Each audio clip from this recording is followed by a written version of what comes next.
not the Middle English grammar part, but turn to the second to the last page, if you printed it out, of the syllabus. Okay? Okay. The part that has the Lord's Prayer in Middle English at the top. And what I've given you in the left-hand column there is the Lord's Prayer in Middle English, and on the right-hand column is the Lord's Prayer, the first 5 lines, in International Phonetic Alphabet. That is, a phonetic transcription of the Lord's Prayer. Okay? The first 5 lines. I want to leave that for a moment and look at the modified International Phonetic Alphabet. And the reason I modify it is because the International Phonetic Alphabet is extremely complex. We don't need the complexity that the full alphabet actually has. So let's look at these sounds and their representations in word form, and then talk a little bit about the vowel triangle for modern English. So the consonants, you have what are called stops, fricatives, affricates, nasals, liquids, all right? The stops. How many of you have had a linguistics kind of course before? Okay, you have. Other than the studies in. Well, I had that, and I had. You had a real linguistics. English, Okay. Beowulf. Okay. And did you guys do International Phonetic Alphabet at all on that? A bit. Okay. So stops are sounds that, as the air is moving in the oral cavity, it's stopped. It's blocked up. So that you have different kinds of stops. You have explosive stops and you have non-explosive stops. So, bird, pig. Pretty simple. We're not going to go through all these. Okay. Fricatives are where there is a rubbing sound. Okay. Okay. Okay. The v and the f, one is called voiced, one is unvoiced. The v is voiced, the f is unvoiced. Similarly with th and th, thine and thin. Okay. The one is voiced, the other is unvoiced, or they're also called rough and smooth. Okay. So you have a variety of fricatives there. Notice the symbols that are being used to represent the sounds. Go all the way down to the Greek theta, okay, for thin, third, with, or the other symbol that's there is called a thorn. It's based on Anglo-Saxon runes, where it would have been inscribed in a piece of wood like a thorn. That's exactly what it looked like, okay? And then the sound, the grapheme or the symbol for the next sound, the j in not genre, but genre, azure, pleasure, leisure, that j sound is a z. Okay, this is my modification of the alphabet. Z with a little caret on the top. Okay? One of the reasons I use these is you don't have to download the International Phonetic Alphabet to do these characters. You can get them through Character Map or the symbol, insert symbol tool of your word processor probably. Okay? The sh, which is the unvoiced form of that j sound, okay, is an S with a caret on top. All right? Affricates, j and ch. J, ch. Okay? Nasals, everybody knows, except for maybe that last one you're not familiar with. The ing, not ing, sing. Most people don't really say sing. Okay? Sing. Liquids. Okay, now look at the vowels. Okay. When we do, and I am going to have you do some phonetic transcriptions. When you do phonetic transcriptions, these are the forms of the letters, or as close to these as you can get on your computer, or handwritten, that you need to use in those transcriptions. So you have what I'm going to call a regular A. For the long, notice this is long, the ah in father. Okay? Then you have a funny shaped A for the aw in park, bark. What's the difference in those? The aw in father is lengthwise longer. Father, park. Father, park. Okay? It's a time lengthening. All right? The next sound is the ah in cat, sat, fat, mat, etc. And the symbol that you use is called an ash. Again, it's an Old English runic symbol.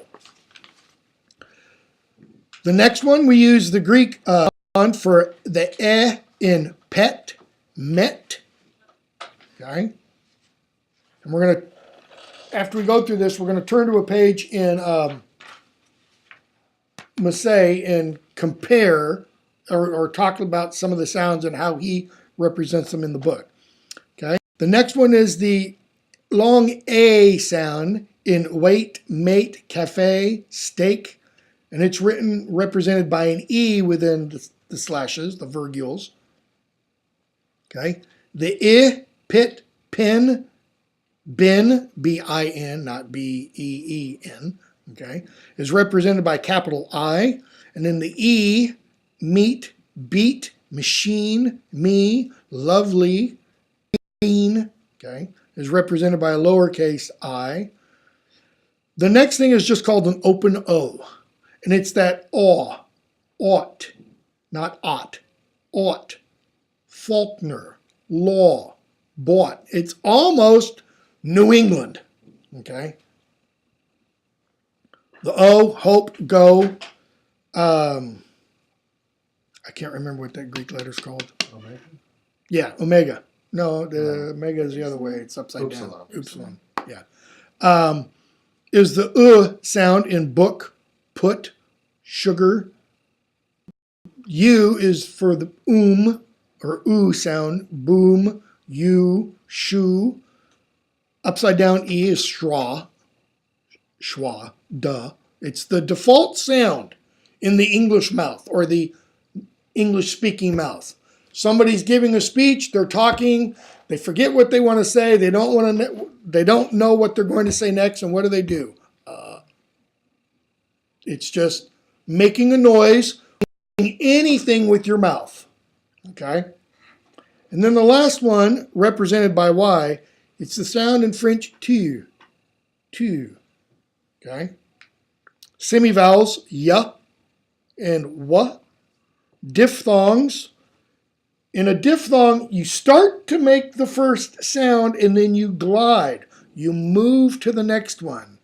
I, bite. See how that's moving there. Ow, oi, starts with that aw and then ends with the I. Okay. A couple other characters. C with the little sedia down at the bottom of it is the sound in ich. It's the sound in Middle English, knicht, or Old English, nicht. Middle English, Old English, lecht, L-E-O-H-T, okay? Just an X is the sound in German, doch. It's the same sound as ich, but it's pushed to the back of the or the back of the mouth.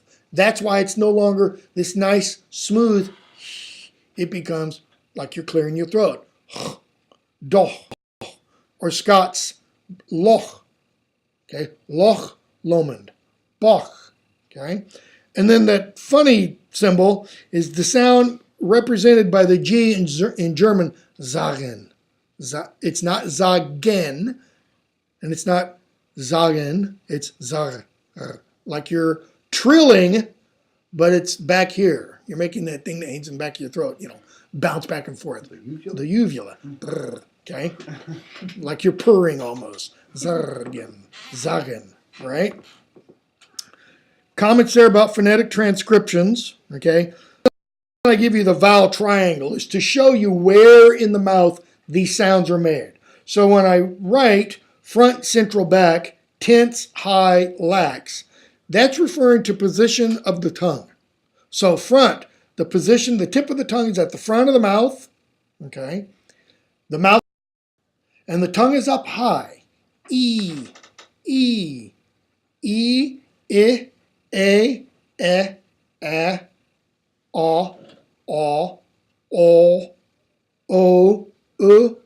U.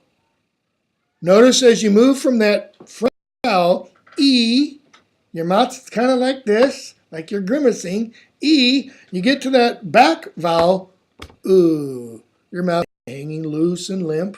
Okay. And then you have some examples there of words with those sounds. Turn for to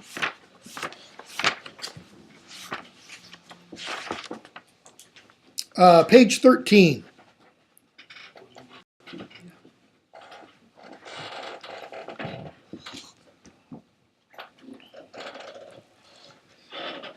And value, keywords, and primarily modern English, but then he also throws in a lot of German and French because these are fluent in French and German, which in the 1950s a lot of university students were. And then Middle English examples of those words, right? So phonetic value, notice he has a lowercase I. This is where, the phonetic value he's giving differs from my modified as well as the real IPA. The sound is the pit, okay? So Middle English examples. Bi, bidde, nicht. Not children, children. There's a section in here that talks about metathesis, where letters get reversed, okay? Chaucer writes the thridde bridde in the Parliament of Fowls. He means the third bird, okay? That gets changed later. The sound, as in modern English, see, binde, leaf, wies, milde. Okay? The in modern English, men, French bête, French fait, but not really. Okay, we'll leave the last one off. But modern English, men, and French bête, bella, helpen, penny, merry, eten, spaken, death. Okay, the a sound, as in French fait, fate, failed, dade, fable, thafe. Notice that the letters, the I and the I in fable and thafe are both silent. Okay, it's because those are diphthongs that are no longer diphthongs. The spelling, but the sound has changed. Okay, all the Old English diphthongs die out. All the diphthongs that occur in Middle English are for some reason. We don't know exactly why. We have Shifting diphthongs. some reasons why, some of them at least do. The first A, gamma, okay, from French gamma, cata, fast. The next one is the long A in vater, or father, okay, nama, fara, tas, tabla, not table, or not table, table, okay, or Scots, rad. In Scots, notice the example before above, dade, and this one, rad, okay. Notice both I after the first vowel. In Scots, usually if there's an I after a vowel, the I is indicating that the preceding is long, so that you will see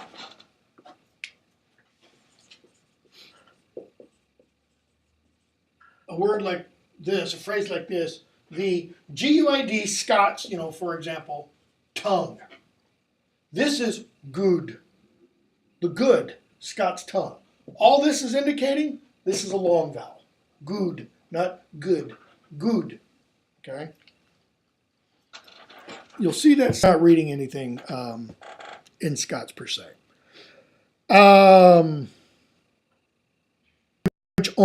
God, sorwe, body, the aw in modern English saw, stone, all, hond, nausea, nobla, not noble, nobla, okay? Do you start to see anything kind of strange or does it start to make any kind of sense? See if I can remember this. I've not taught history of English language in a long time.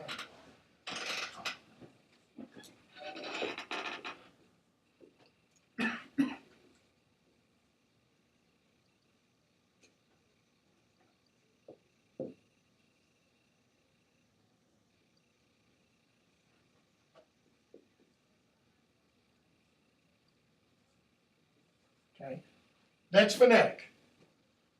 Mi fet ac sodo urs. Mi feit ac sado urs. Okay, modern English.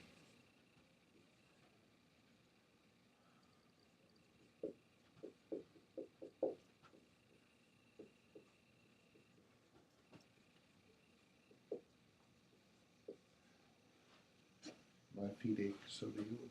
My feet ache, so do ours. Okay, what this little mnemonic device shows is what's called the Great Vowel Shift, okay, which began, we're not exactly sure, but sometime around 13 to 1400, possibly as late as 1500, and ended around 1700. Okay, so what is happening? These are the long vowels that you see in Anglo-Saxon and Middle English. All right? Long vowels. It doesn't include short vowels like the a in sat. Right? So what happens with the Great Vowel Shift? They move. They all move upwards. Okay? Me becomes my. Look for a moment at that vowel triangle. Okay? And you can see what's happening. Look where the E is. It's a high front tense vowel. Okay? And then look where the diphthong I is. It's over here. That is, when they all shift upward, this can only go one way. There's no other pure vowel that it can shift higher to. So it becomes a new diphthong. Okay? Me, look at fate. A becomes E. Well, look at that here. Here's A. Okay? And what does it do? It skips over the I sound and it becomes this sound. Okay, the E sound. Ah becomes A, aw becomes O becomes oo, and oo, because it can't go any higher and remain a pure vowel, it becomes a diphthong. All right? So these are the vowels that you see, the long vowels that you see in Middle English. You go from reading Chaucer to reading Shakespeare, these are the vowels you're starting to see in Shakespeare. When Shakespeare writes, let's see if I can do this.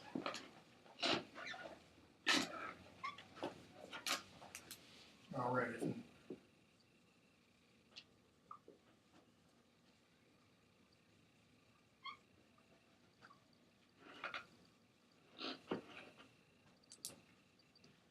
Shall I compare thee to a summer's day? Thou art more temperate and more lovely than the darling buds of May.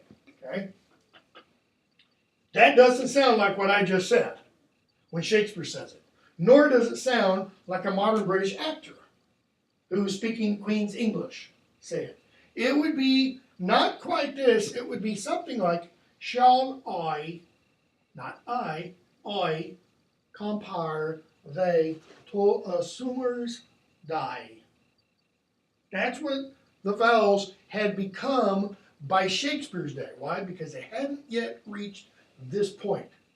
By the time you get to Johnson, Dryden, or Pope, however, it's pretty much reached this point. By the time you get to Samuel Johnson, yeah, it's the Great Vowel Shift has finished, except for, some pockets out in the provinces where people don't know nothing, as it were. All right.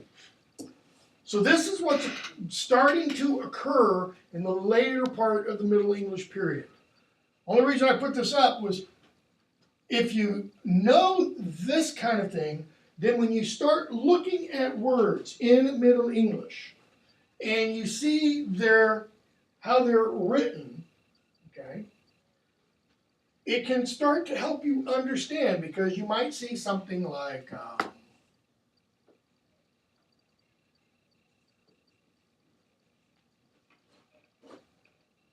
not stone, stone, okay?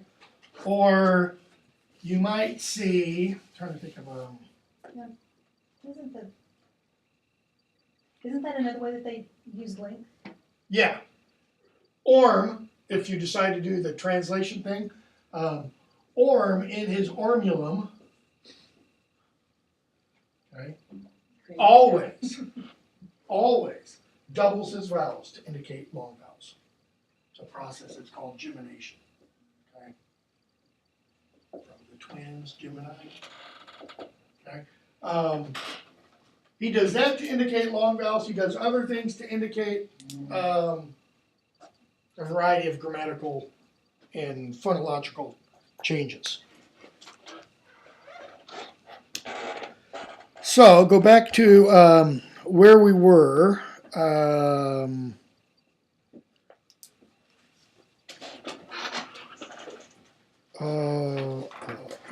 We were oof. Yeah, uf. Okay. Chul, urde, huven. And notice he then has the O macron umlaut. Like there's a great deal of difference between uf and schön. Well, schön is just a little bit more rounded. That is, your mouth, your lips are more rounded when you say schön than when you say uf. Okay? So, schön, Birn, not bayen, Birn, nude, bu, prove, that's prove, okay?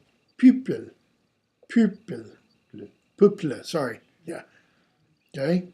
And then French, le, Söhne, Mutual, German, grün, für, bilden, Virtue, okay?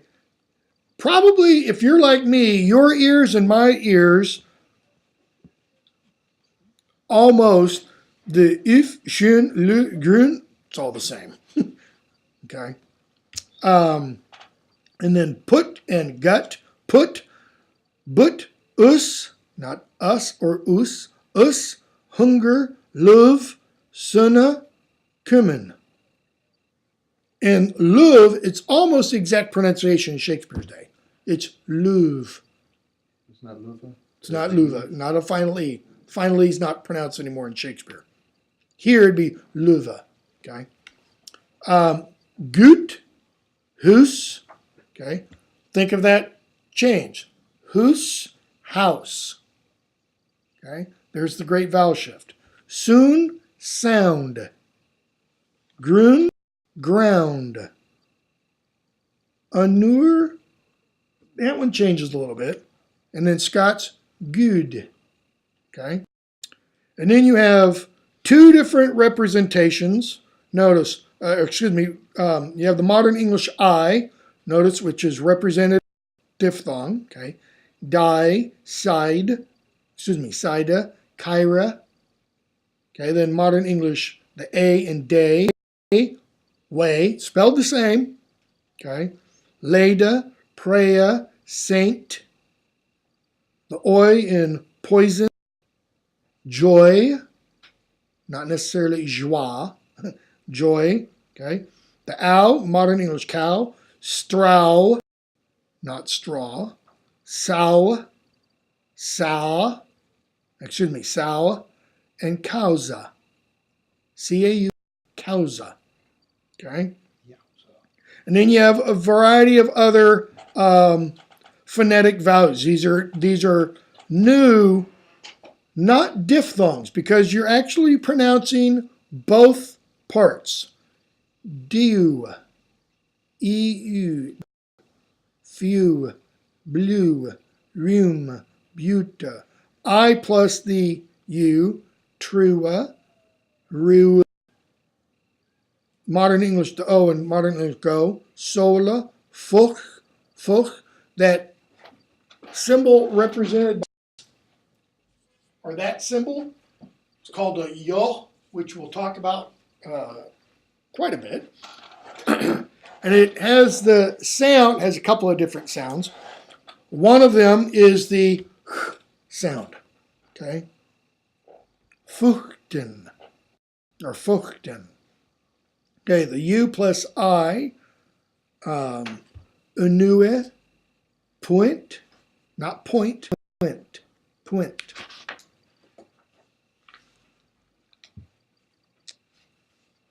Okay, I don't want to do anything else with that right. It's 7 o'clock. Where did I put my notes?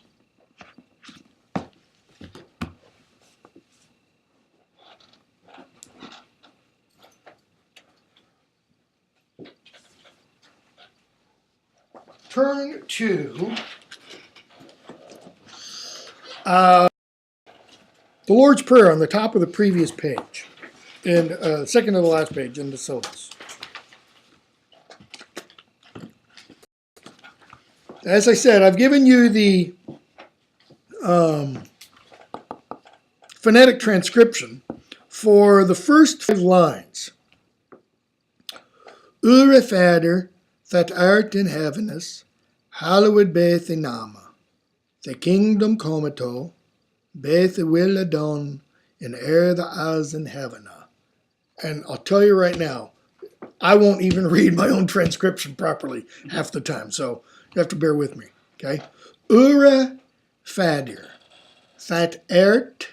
Notice I'm starting with the but still getting the in it. That art in heavenes, hallowed be the nama. The typo. There should be a G there. The kingdom, comato, be the will done in eartha. Sorry, there's another, man. I gotta correct these and I'll resend it.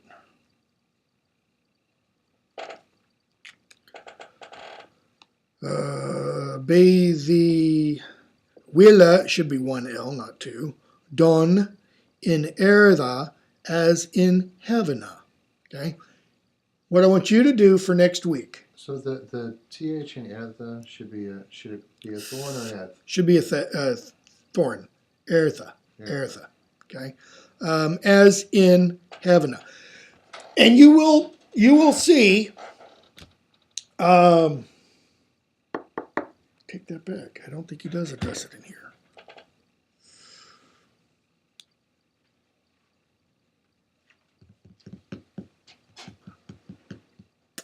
Trying to remember where it is. I think it's in one of the lyrics that we're going to see. The proof for the thorn, the th in eartha, not eartha. Pretty sure it's one of the lyrics. And if it's not in there, then I'll print a copy of it and bring it. What I want you to do for next week, in addition to what's on the syllabus, is do a phonetic transcription for the rest of the Lord's Prayer, according to Middle English. Okay? So you'll need to look at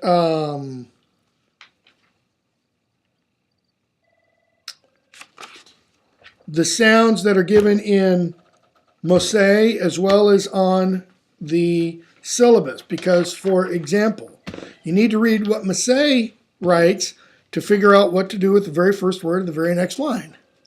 Is it a hard g or is it a ya? Is it what's called a palatalized G? Is it the ya sound or is it g? The Y is pretty clear. It's that I. Sometimes it's the I. Okay, give or give or yiv or yiv. Okay. To us this die, braid over. The U is merely a V. It's just spelled with a U. The sound is V. Over. So, give it to us this die, braid over other substanza. Substanza. When does the V come in? When does the V come in? After Samuel Johnson. Late. When does the V come in then? No, the V's actually used quite a bit earlier, but it's interchangeable.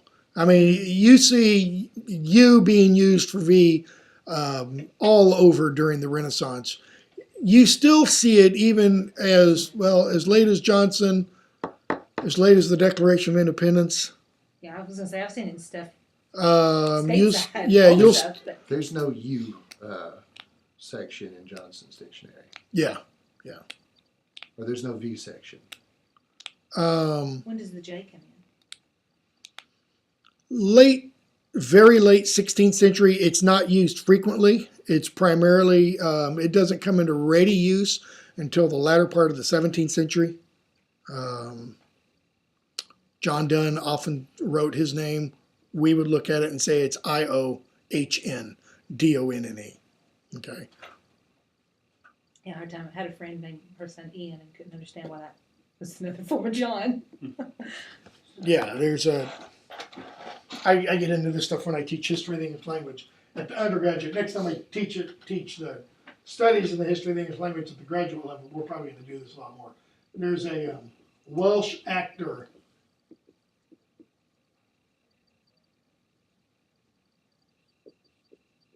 Trying to remember how he spells his last name.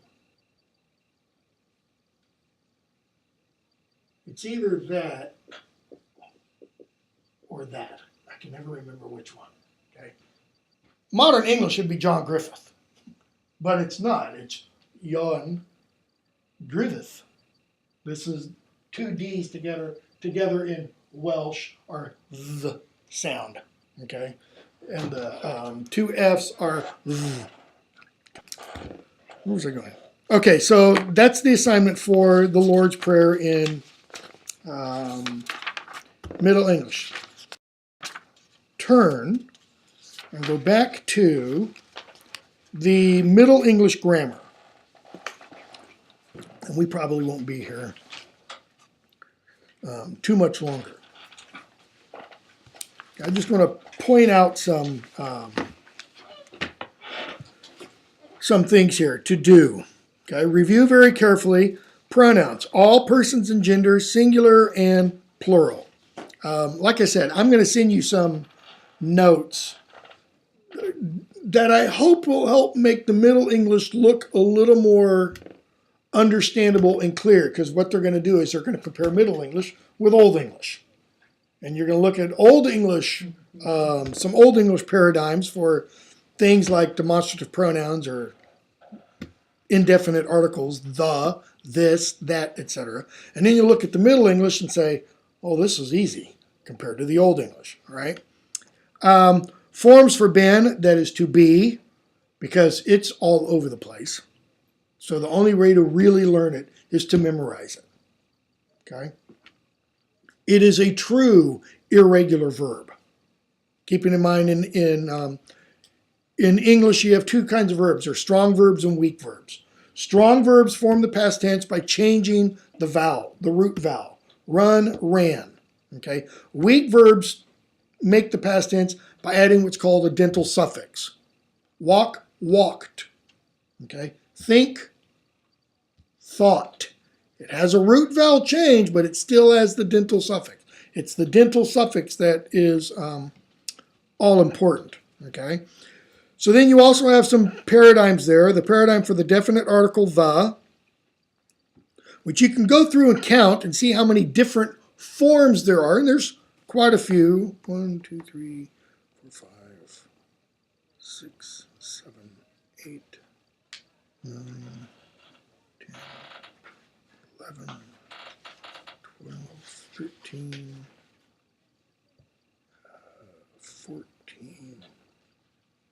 15. Looks like 16 total. Okay. There are more than that in Old English. So it's starting to simplify a little bit. And we'll talk a little bit next week about why the language has already begun to change, even in the early Middle English period. Okay. The second item there, endings for former strong masculine and neuter nouns like ston, the word stone, and tre, tree. The reason I call these former strong masculine nouns is because the inflections are beginning to change. That is, when you look at a noun in Old English, you can tell by its form what it is. You can tell whether it's masculine, feminine, or neuter. You can tell whether it's strong or weak. You can tell what kind of noun, that is, what kind of ending it would originally have had associated with it. By the time you get to the Middle English period, you can't. Look at these endings. Nominative, accusative, singular form. There's nothing. There's nothing added onto the word to indicate that it's the subject or the object. Okay? Genitive. There's an S, sometimes an ES added on. Dative, there's an E. That's it. That's only 2 endings. Okay? Whereas before, Anglo-Saxon times, there would have been at least 4 endings. Okay, so you have this changing. Look at the plural. You can't tell whether the word is the subject of the sentence or whether it's a possessive form or whether it's the object receiving the action of the verb. So how are you going to tell? Context. It's one of the key differences between Anglo-Saxon and Middle English, or between Old English and Middle English. In Middle English, syntax becomes all important. Where the word occurs in a sentence. In Old English,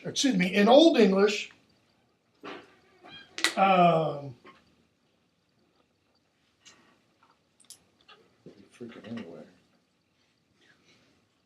let me use this example. Modern English, the boy hit the dog. I don't know why I always come up with violent examples. The boy hit the dog, okay? We say, well, this comes before the action, so this is the subject of the action. This is coming after the action, this is the object of the action, okay? In Old English, it could be, Hit boy dog. yeah, the dog hit the boy, and the subject is this. Why? Because it had an ending indicating it was in the nominative case. And this had an ending indicating it was in the accusative case. That's it. Okay? So what do we start to see? Those case endings are dropping off. We're moving from a grammatical form of language, that is where you have grammatical gender and you have these inflections, to analytical form. Okay? To where it doesn't make as much sense when you start to remove the inflections. Part of learning English today, a non-native speaker, is they look at English spelling and it doesn't make any sense. Well, we have all kinds of words, like the word that this was for. What do we do with this in English? It's silent. Grade school teachers teach their little charges. Oh, well, that makes this long. Lie spell. It does not make that long. It does, however, indicate, because it's a fossil, that this vowel was long a long time ago. Okay? It no longer has anything to do. We retain it for the simple reason that spelling is inherently conservative. I mean, that makes no sense whatsoever. Nor does this. Okay? Because we don't pronounce that, we don't pronounce that, we don't pronounce that. If we did, this would be knicht, or knigget if you're Monty Python, and this would be nicht. We used to pronounce them. We used to pronounce them. So why don't we? The French. French, the Norman Conquest. Okay, that's why those are no longer pronounced. We'll talk about that later. Okay, look at the endings for former strong feminine nouns, like soul. Okay, plurals, they're all the same as the former strong masculine and neuter nouns. So what does that mean you cannot do? You can't tell whether something is masculine, feminine, or neuter in plural, in its plural form. Okay, because they all end in es. All right. Endings for former weak consonantal an stem nouns like nama. Well, nominative, accusative, genitive, dative. They all have an e on the end.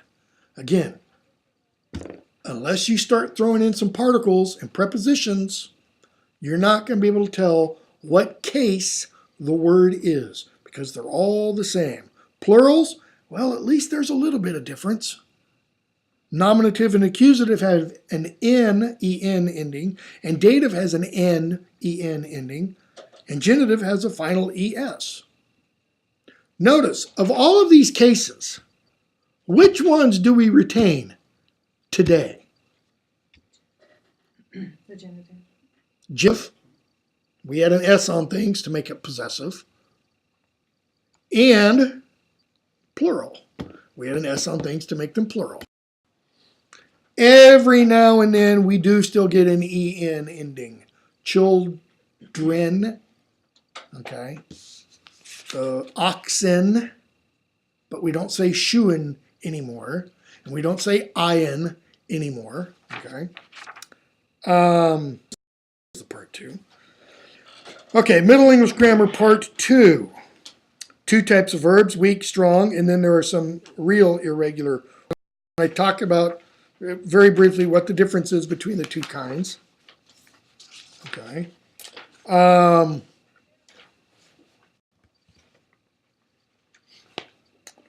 The weak verbs are the 2 groups that you have on the top of the next page.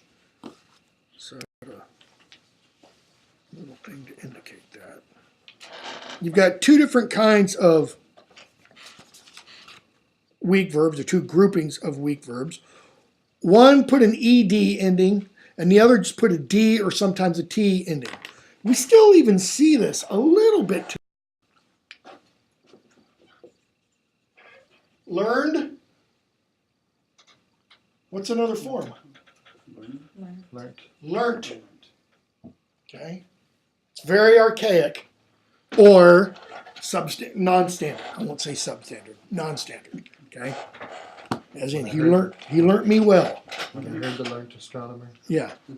Dream and dream. So you've got examples of those up there. Yeah, dream and dreamt. Yeah, dream and dreamt. Sleep, slept. Sleeped. No. Okay. It's easy as it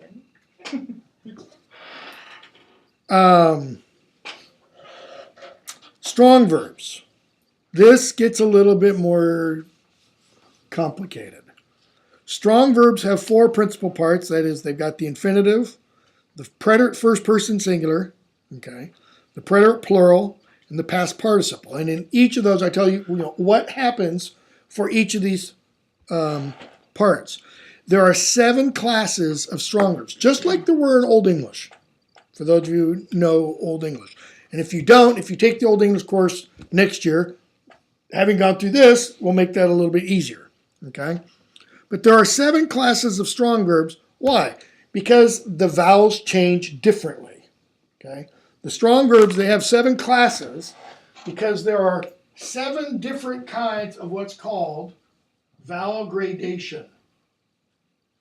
Okay? Technical term is Ablaut for it. Remember this? I mean, it's great fun, wasn't it? I remember the concept. Yeah. I've worked hard not to remember the terminology. or the pain. I've tried to forget the pain. If you do take the Old English Beowulf course, I'll say right now what I tell the students who have taken that with me, it would be the hardest 2 semesters you ever take. But it'll probably also be the most rewarding. I mean, once you learn Old English and then you go through and the way I do it at least, you translate all 3,182 lines of Beowulf. And you work through and you come to understand Beowulf like you've never understood it before. Okay? That's really rewarding, especially when you're a teacher, like an AP English teacher, and you're teaching Beowulf, and you realize how blankety blank awful the textbooks are that you're using to teach Beowulf to students. Because, then I have to go and completely unteach them what they've learned before. So, what I've given you here is I've given you in each of the classes what the vowel sound is, okay, in the infinitive, what it becomes in the preterite first person singular, what it becomes in the preterite plural, and what it becomes in the past participle. And then an example, a word that contains that vowel. So, for example, the first one. The infinitive sound, the root vowel in the infinitive is E, ritan, or rita, okay? That becomes in the preterite first person singular. Rolt. Oh, yeah. Rota. Modern English. Wrote. Okay. Preterite plural. Written. What does that preterite plural always do? It adds an en ending. Okay. So when you see a word with an en ending as you're translating, one of the first things you ought to think is this a verb? Is this a preterite plural verb? Or is this a preterite verb? Okay, because it might also be past participle. Okay, past participle. Same vowel, same ending. Written. The one difference is in Middle English is that many past participles, not all, begin with this ya. They have a y in front of them, which indicates it's a past participle. That's a way of telling you this is a past participle, not a simple preterite plural. Okay? Because you can go down every one of these and notice I've got parentheses, y, close parentheses. All that indicates is sometimes it has it, sometimes it doesn't. Okay? I'm sorry. Go ahead. I think maybe everything's coming together all on top of each other and I'm forgetting something. But I guess I thought that the ends, when it was plural, I guess I didn't realize it was, I thought it was like indicative of like northern dialect. No, not necessarily. It's not? Okay. No, you're going to see when we start talking about dialectal differences. I've got the next page, dialectal differences for each of the main dialects. Oh. Midlands run together. Clearly I did not read the syllabus. I Okay, just that's okay. Sorry. There are some endings en, e, but those are present participle Okay. endings. Okay, and there's also the es, the ev, etc. So the northern dialect does have some of its own endings, but not when you get to these. Not the preterite plurals, the en endings. It's all the same. They, whatever. Okay. Whatever the verb is, and then you throw on that en ending. So when you see that en ending, you also immediately know, okay, this is probably a plural. So you then start to look for a plural subject. A they, someone. Or if it's a southern dialect, hi, he, hy, etc. You're going to see. Do I have it on here? Thought I did. Yeah, look at the general dialectal characteristics for just a second. Third item, the third bullet point in each of them. The third plural subject, object pronouns. Okay. Look at the Midlands. The hi slash hy slash heo slash ho slash he slash ha slash ah. Those are all for the subject plurals. Okay. And then the others are all the object forms. Look how many there are. Why? It's the same for everything except the northern. Yeah. The northern introduces new forms. And those are the forms, oddly enough, which survive to today. All the native Old English forms get replaced. Where do the northern forms come from? Old Norse, Viking. They come from the Viking. It actually changes the English language. The Viking invasions do. It's one of the It's the one things. that was considered the least. Pardon? It was the one that wasn't it the one that was considered the least Yeah, it had the least. advertising, had- least had- educated, the least. Yeah, it had the least cachet and such, but it essentially spreads out. In fact, Viking changes. Old Norse changes the English language in multiple ways. French never changes the English language. It adds. During the Middle English period, about 10,000 words were brought into English from French. Doesn't do anything. Okay? Old Norse changes our actual grammar. We lose the letter H in a lot of words because of the French. That's lexical. I want it back. Yeah, I mean, because think about it. What's the difference between that and that? Right? Okay. I want it back. I want to say what. Say it. That is because of the I French. know it's because of the French. Right? It's too bad the English didn't have just one German tank. They would have all surrendered. I was doing this in one of my classes earlier today. Think of a verb, to run. Put that present tense, third person. He, she, it Runs. runs. Okay? He, she, it runs. Make that a present participle. He, she, it Is running. is running. Both of those are from Norse. They're not native Old English. Changes our actual grammar. Okay? Does also add to the vocabulary, just as French does. In fact, about 75% of the words in French that are adopted into the English language, about 75% of those are still in use.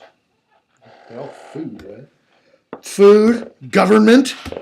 It's because of the French that we have, attorneys rather than Lawyers. lawyer. A lawyer. That's an that does law. The is that agent ending, someone who does law. Attorney, it's Frenchified. What's the difference between warranty and guarantee? None. They are the exact same thing. They're two different dialects of French. One is Parisian French, one is Anglo-Norman French. Okay? You'll see in some of the notes that I'm going to some of this kind of stuff. Teaching the history of the English language would be a whole lot easier. Be much less interesting French. if it weren't for, the French corrupting the language. Sorry if any of you are, majority French or anything like that. I've got a lot of French blood. So after you get the principal parts of the 7 strong verbs, then I show you or give you, what's also in the book, the present tense indicative conjugations. Just picked a verb, the verb for to hear, okay? And what do you see? Okay, you see second, third, present tense, okay? In the North, you add an E or an ES, okay? You may or may not add an E for the first person form, but for the second person and the third person, you add an ES. So you, or thou, Harris, Heshe it, Harris, etc. Midlands, you may add an E, you add an E for the first person, but then you add an EST or sometimes an ES for the you or thou form, okay? Third person, an ES or just an E or an EN. He, she, hit, it, or hit, as they do write, heron, okay? The South, an E for the first person, an ST, sometimes an EST for the second person, and an F for the third person. This is where you get the King James, my cup runneth over. By the time in 1611, when the King James Bible is finally printed, nobody, at least in London, said runneth. They said runs. It is intentionally being archaic. It's intentionally hearkening back to kind of this golden period of the English language, okay, in 1611. All right? And then you have the plural forms also, and then the present participle forms. Okay?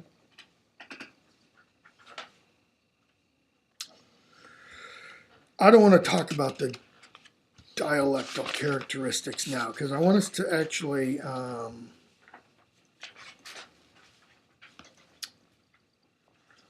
get into at least one work before we start that next week when we start looking at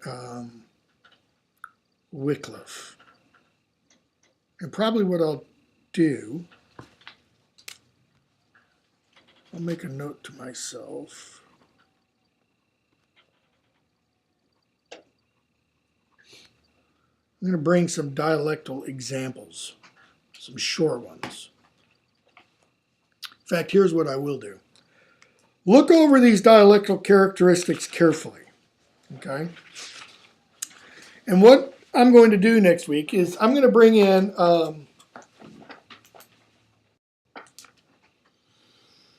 three or four examples, okay, of the dialects. That is, I'll bring an example of a northern dialect, of a Midlands dialect, an example of a southern dialect, and maybe one also of Kentish. Small, and the dialect area is so small, we could really almost skip it. And what I'll have you do is I'll have you identify, on the basis of these characteristics, what dialects they're from, and we'll see how close you can get. Okay? That's all I want to do for tonight, because I don't want to overload you too much, because I know, a lot of the language just kind of all blurs together after a while. I'm also going to send, I can't do it from this computer because I don't have any of the links on here. Send you some links to some sound files of Middle English, that is of a variety of scholars reading passages in Middle English. Unfortunately, most of the ones that I've seen are Chaucer, which is really easy. What you need is something from like The Brute and Sir Gawain and the Green Knight and Pearl and Sir Orfeo and some things like that. But I'll find some and I'll send those. And next week I'm also going to try and have at least a brief bibliography of kind of background works figured up, typed up for you also. You want to send out presentation topics as well? Yeah, I'm going to send out the presentation, goes to class. And it will be a Darwinian struggle for the... Yeah, throw them in the middle and, let the survival of the fittest. One thing I didn't, and you can do this now before we go. This will help me. Let me turn this off.